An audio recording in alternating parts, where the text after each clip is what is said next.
Hey guys, what's up? My name is Anthony. Welcome to another edition of BNA Sports Talk, and today I want to talk about, John Middlecoff. I was about to forget what I was going to talk about, and Colin Cowherd's predictions about the Giants.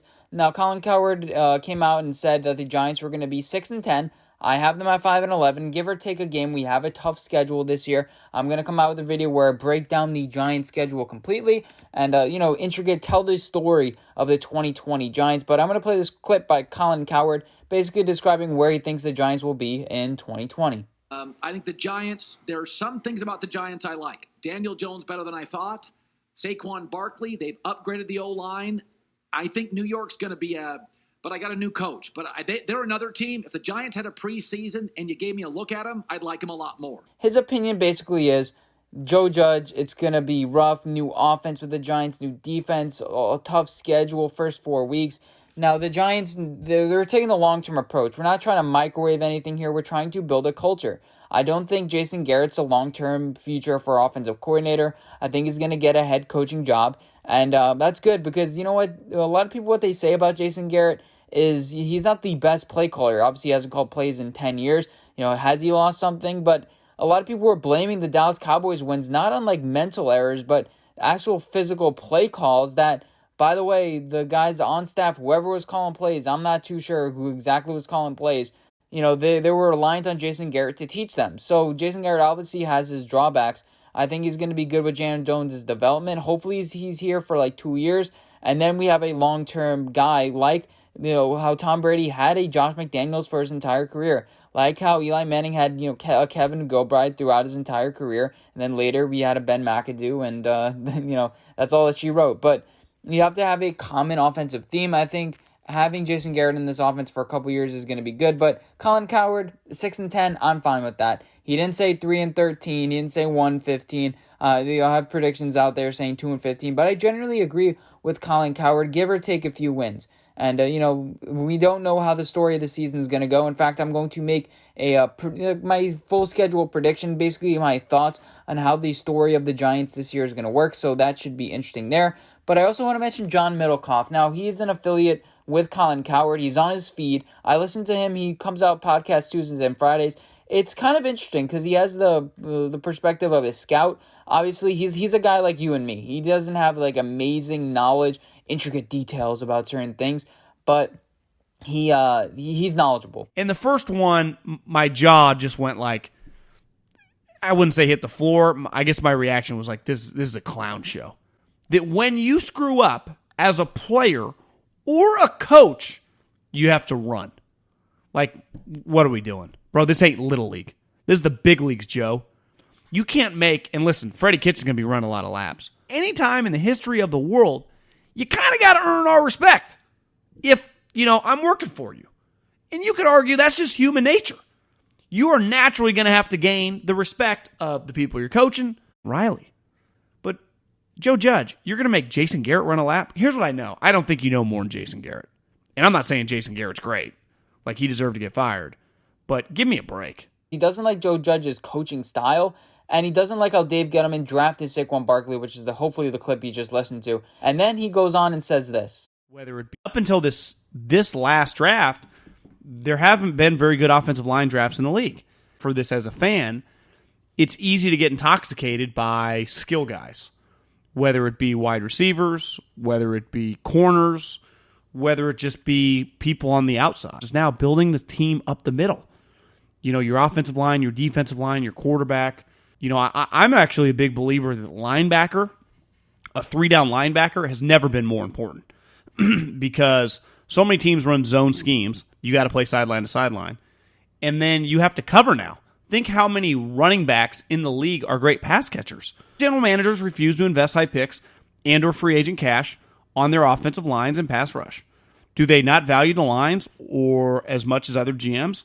Is the offensive line talent scarce? Are some GMs just plain dumb? Appreciate your time and insight.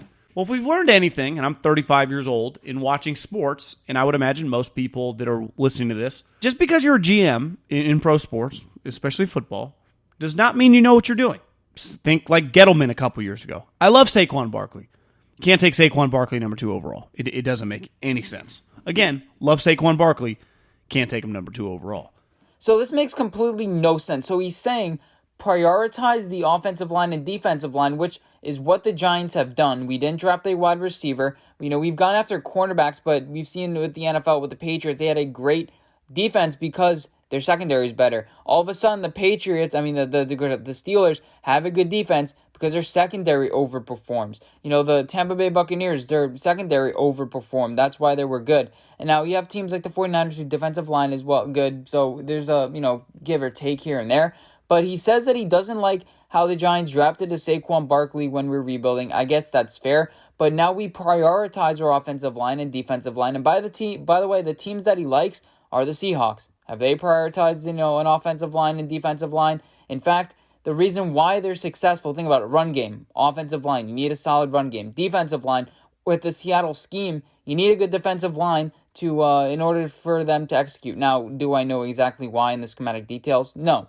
But, you have one of the worst defensive lines in the NFL, and yet he loves the Seahawks this year. So that's pretty much being a hypocrite, in my opinion. The Giants have done enough to address their offensive and defensive line, and you see that we're turning a corner, hopefully, because we've been drafting in the top 5, what it feels like for the past 7 years. So, we have enough talent there. Give Dave Gettleman some time. He had to strip this roster completely. The oldest tenured player on this team is Sterling Shepard, and he's a 4th or 5th year player. So these guys haven't been around for a while. He kind of uses his Giants bias. He's trying to go against the grain. I understand you're in the media. You're supposed to have an opinion about something. You don't go in and say, what, let's wait and see about Joe Judge. So I give him credit for having the balls to make a decision about it and saying what he thinks, whether right or wrong. I don't think that he has enough experience in a locker room to tell how a team's going to be successful or not. He was a scout for the Eagles. He even talks about it, how he's on the road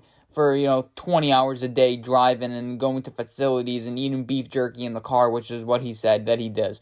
So I've been listening to John Middlecoff for a while. I think he's a bit hypocritical here by saying the Giants are not building their roster correctly, when in fact we used a lot of assets this year on the offensive line. Before that, we brought in Nate Solder. We're constantly trying to get guys like Nick Gates in. And defensive line, we brought in Derek Wolfe or whatever his name is. We're bringing in guys that you never even heard of that, could potentially fill in some gaps in some voice. Austin Johnson, you name it. The Giants are building through the trenches, and they're building the right way. And a lot of people just make dumb takes. I do this from time to time. I say something generic and hope that it's right. And kind of so it fits my narrative. Everyone does it. Kind of these lazy takes. Zach Schomler the other day said, TJ Watt wasn't a good player because he doesn't really know. People don't know everything about every single team, and that's fair. I don't know about the center for the Chiefs. No idea who that is. No idea. The name of the position, I don't know. But yeah, it was kind of a lazy take in a way, saying, all of a sudden the Giants are not building the roster correctly. I mean, have you been paying attention to what they've been doing over the last 3 years? Probably not. No, you stopped paying attention to them 2 years ago with Pat Shurmur and coaches that didn't know what they were doing. Now this year, things are changing, and people are going to start waking up. The Giants are about to come behind, and I don't know what I'm trying to say, but, we're going to come up and surprise some people with what we have. And the thing about makeups of good teams, I've been saying this, if you're a good team, you're successful early. When was the last time we saw a team, we're not too sure. Jimmy G joins the 49ers, they go 6-0. It wasn't like a slow build. It was like right away, boom, this works. And unless you're a rookie quarterback, really, in the Kyler Murray, a Peyton Manning type thing, things usually work right away. And even now with the NFL and quarterbacks, things work right away if they're gonna work. And that's definitely gonna be very interesting to see how this all pans out. Patrick Mahomes joins. He's amazing. So hope you guys enjoyed this video. Let me know what you guys think, and I'll see you guys in my next video. Bye, guys.